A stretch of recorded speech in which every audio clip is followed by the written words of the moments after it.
I'm Riley, And I'm Ronnie, and this is the Plan to Eat podcast. where we have conversations about meal planning, food, and wellness to help you answer the question, what's for dinner? Hello, welcome to the Plan to Eat podcast. We're here with another Feature Friday. Today, Riley and I are going to be teaching you how to filter and search for your recipes inside of Plan to Eat. Once you have a lot of recipes in your recipe book, filtering becomes a necessity. Ronnie and I, we both need to use filtering options because we have a lot of recipes in our recipe book. So if you're new to Plan to Eat, this is hopefully a feature that will come in handy a little bit down the road. There's a couple of different ways you can search. Just to get started right off the bat is the search bar, where you can type in anything you want.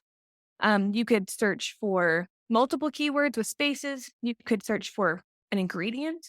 You could search for the title of a recipe if you happen to know it. You could search for any keyword in the recipe itself. You could also search for those.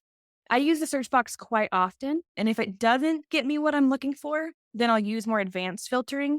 But the search box is your basic search box that really just helps you access what you're looking for.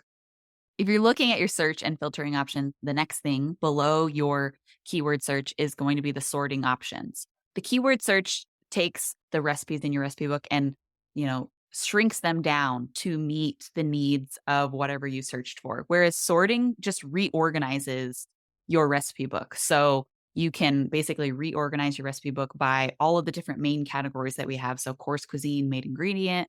You can also reorganize by title, by tag, total time of a recipe, recipe rating, times planned, when the recipe was added to your account.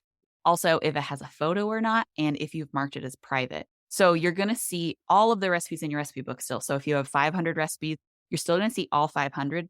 They'll just be sorted in a different order. So whichever the option is that you decided to sort by will be the, thing that predominates that arrangement. Next up in that filtering menu is filters itself.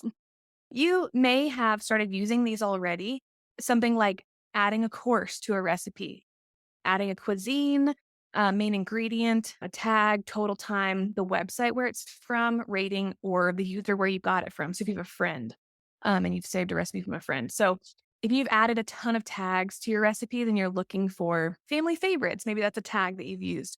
You can go into the filters and just search under tag and find all the recipes that are tagged family favorites.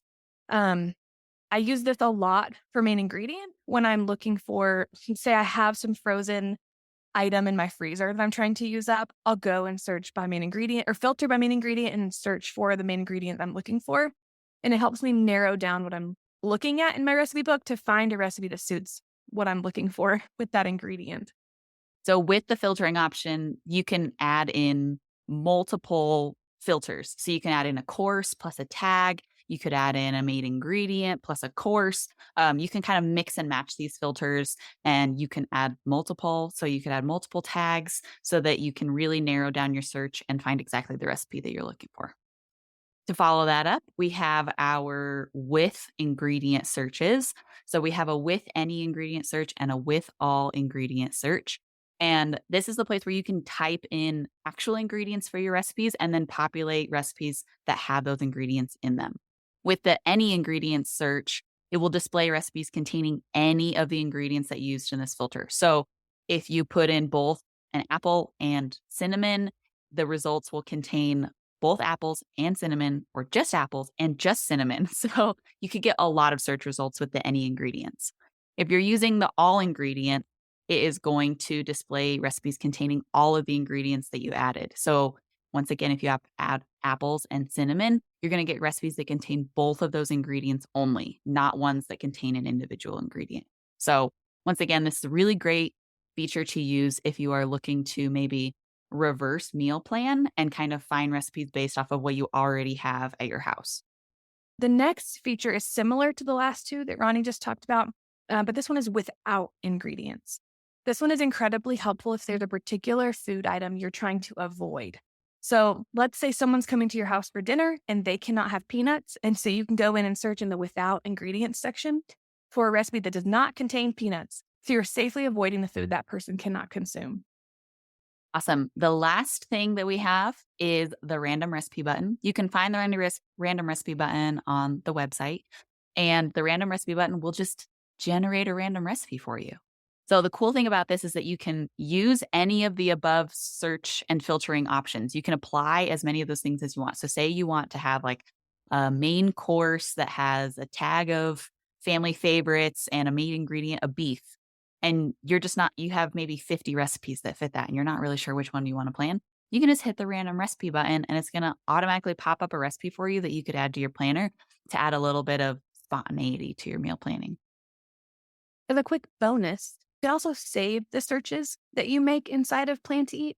And this is a feature that I actually really enjoy using. If you've been with Plan to Eat for a while and you've suddenly have to switch your diet, let's say, and maybe let's go back to that peanut example. You can no longer consume peanuts. You can have that saved search of without ingredient peanuts. And then that way, anytime you're searching your recipe book, you can just automatically apply that filter. And those will be saved at the very top of your filtering options so you can easily access them. And that could be for anything. It could be for all of your favorites and it's all of your tags that are your favorites. And it's just you access them with one click. So saving searches is a super helpful aspect that you may not have known about before. All right. If you guys have questions about the search and filtering options, email us at help@plantoeat.com. And we hope you learned something today.